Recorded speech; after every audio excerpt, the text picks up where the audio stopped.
In the last February finishes video, I was stitching on Mr. Mole here. And I told you that Mr. Mole was part of a much larger stitch along from Pain Free Crafts, which I began in 2022.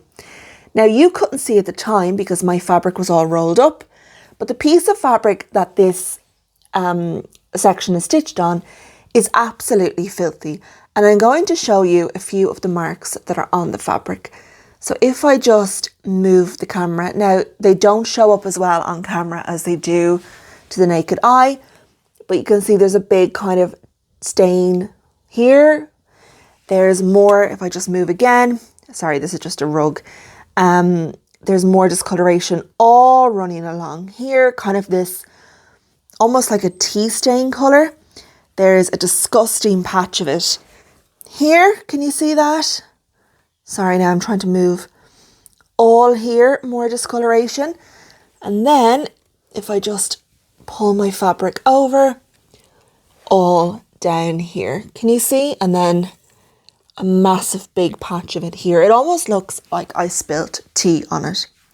So what's causing this discoloration?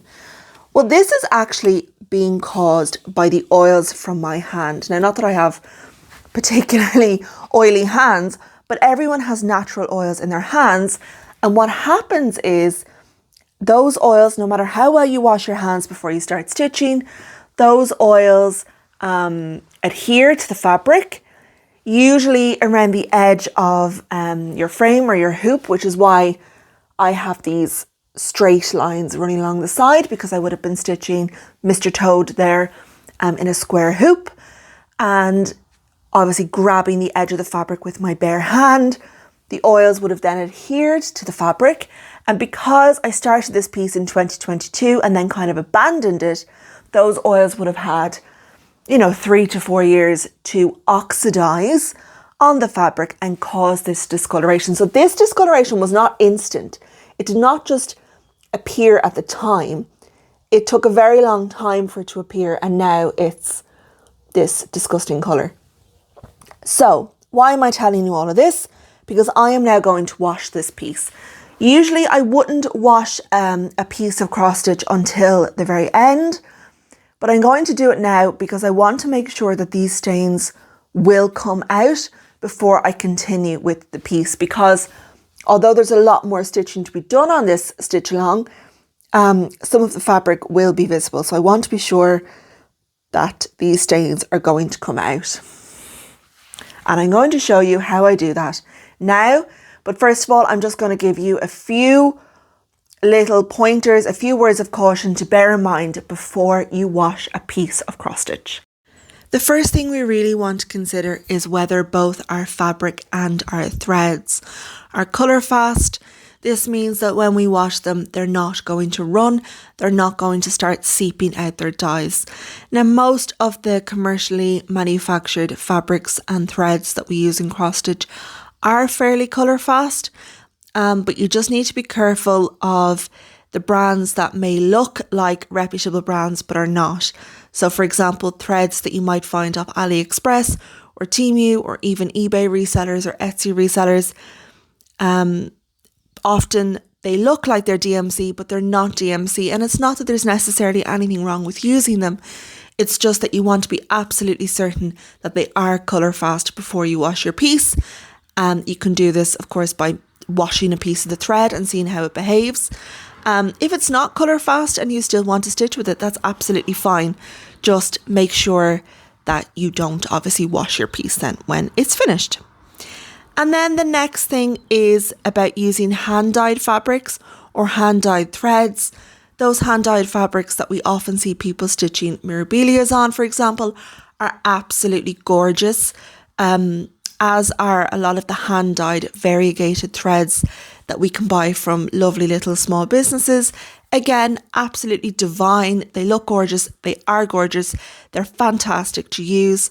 But often the dyers themselves will tell you these may not be colour fast. So just bear that in mind. And if you are going to stitch on one of those beautiful fabrics or with one of those beautiful threads, it just may not be possible to wash your piece when you're finished. And again, that's fine. Having said that, some of the hand-dyed fabrics and threads are colour fast. So just double check and look out for that when you are making your purchase.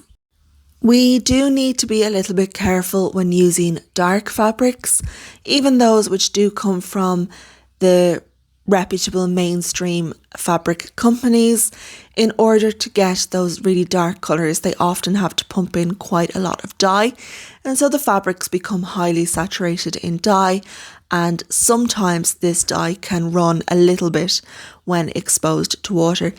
So if you're planning on stitching on a very dark piece of fabric, you might just want to give your piece of fabric a pre-soak before you start stitching, just to see how it's going to behave when it is exposed to water. It's better, obviously, to find that out before you've actually stitched on the piece of fabric. Having said all of that, I have stitched on dark fabric plenty of times.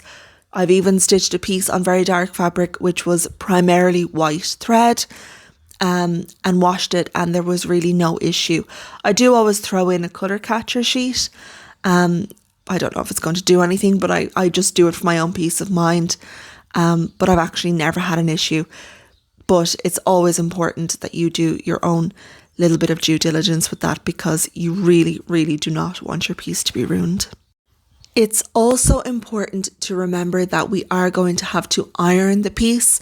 The washing process does tend to crease up cross stitch quite a lot, and the best way to smooth it down once it's been washed and dried is to give it an iron. So if you've used a lot of synthetic threads, so whether that be synthetic kind of DMC alternatives or speciality threads, metallic threads, or any other type of synthetic thread, just remember that they don't always like being exposed to the heat. And even though when we iron, and I will be doing a separate video on ironing, when we iron we don't put direct heat onto our piece, they still are going to be, the threads that is, are still going to be exposed to some heat. So just think about how that heat is going to affect your piece and whether you're absolutely certain you want to proceed. The same, of course, would apply to plastic beads. Again, I have stitched with plenty of synthetic threads, including metallic threads, which are probably the most prone to heat damage, and I've never had an issue. I just make sure to use a little bit of caution and a little bit of common sense. But again, just something to think about before you commit to washing the piece. So I'm happy that my fabric and my threads are colour fast. I feel confident that we're not going to run into any difficulty. So I have come to my bathroom sink and filled it with warm water, not boiling hot, but on the warm side of lukewarm, kind of between lukewarm and hot, basically. I can put my hand in, but I can definitely feel there's a bit of heat there. Why am I using my bathroom sink, not my kitchen sink? Because it's white.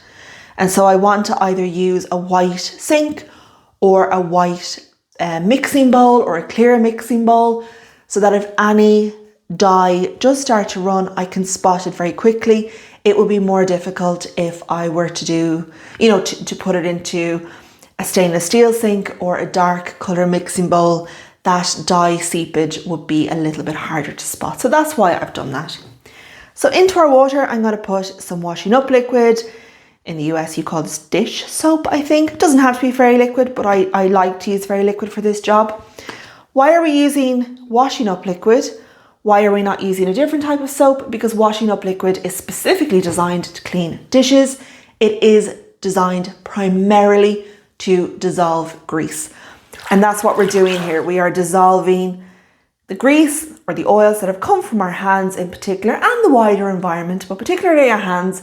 We want to dissolve that grease, that oil from the fabric. That's what's causing the oxidation, or that's what I should say is oxidizing. That's what's causing the discoloration. So that's why I've used washing up liquid or dish soap. You see a lot of people using kind of stain removers, Vanish, oxy stain removers, washing powder, laundry detergent. You can use whatever you like, but I stick with washing up liquid. Okay. So here I have on the camera, the sink looks like there's no water in it, but there actually is quite a bit. Okay, so we have that done. Now the moment of truth, I always get a bit scared at this moment. we're going to just lay in our fabric. Give it a little press down. You're going to notice some air bubbles coming up. That's what we want to see. Oh, sorry, I've just knocked my little camera stand. I do apologise. And we're going to just do this. So we have our piece submerged in the water, completely saturated, no part of it sticking out. We're going to leave that there for half an hour, and we're going to come back every maybe 10-15 minutes and agitate it just to make sure that everything is being saturated and everything has a chance to soak, and that all of that grease will hopefully lift off our piece of fabric. So I'm going to leave it here for a little while and then come back and give it agitate it. So it's been about 15 minutes and I've come back to our cross stitch, and I'm just going to very, very gently just move it around in the water. And even already you can start to see the water taking on that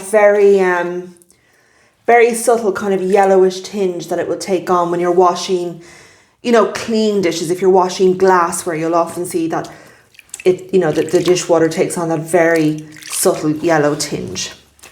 So again, just moving our fabric around, agitating it, almost like you're doing the job that a very, very gentle wash cycle would do. Although of course we never put our cross stitch into the washing machine, obviously. And then if you can find any of those patches that are particularly stained, I think hard to see, maybe just give them, I'm working fabric on fabric, rubbing fabric against fabric here, so it's not as if I'm going to damage any stitches, but maybe we'll just give that a little rub, and leave it for another 15 minutes, come back, repeat that process.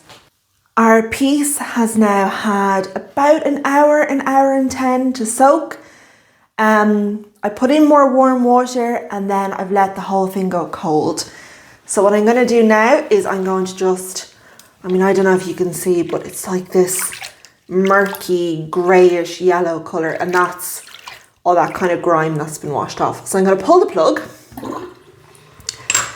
and then we are going to give this piece a rinse under the cold tap, because now what we want is to get rid of any of the remnants of the dirt, but also of course of any of the leftover suds and the washing up liquid, because it's done its job. So I'm going to give this a good rinse and then we'll move on to giving it a bit of a dry.